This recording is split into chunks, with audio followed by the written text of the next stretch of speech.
চলে গেছে একজন, আর ফেলে রেখে গেছে আমাকে।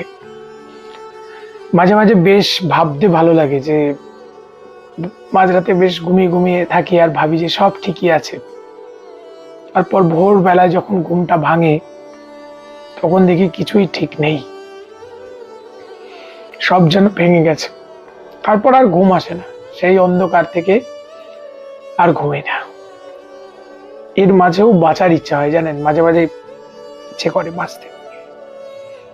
আসলে বাঁচার, প্রত্যেক মানুষের জীবনে যে বাঁচার রসদ থাকে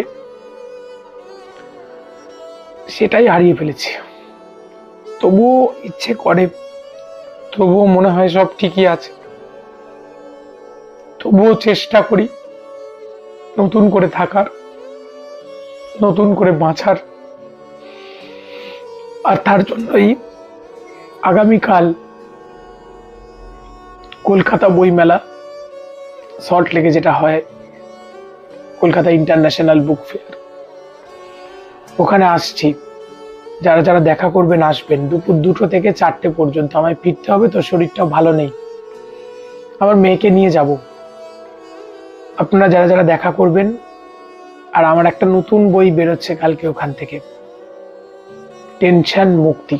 আমি অনেক টেনশনের মধ্যে দিয়ে গেছি, আর তারই আমার জীবনের বিভিন্ন সময় বিভিন্ন জায়গায় বলা কথা কিছু টুকরো টুকরো জয়েন করে একটা বই কালকে ওখানে বেরোবে।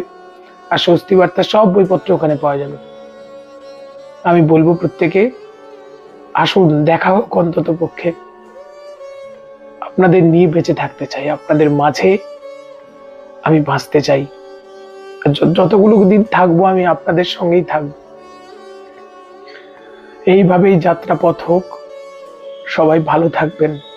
কালকে আমি অপেক্ষা করব, রবিবার 25শে জানুয়ারি 2026 দুপুর 2টো থেকে 4টে, স্টল নম্বর 584, 584 বর্ণাক্ষর সাহিত্য প্রকাশনের স্টলে দেখা হবে। আসবেন সবাই।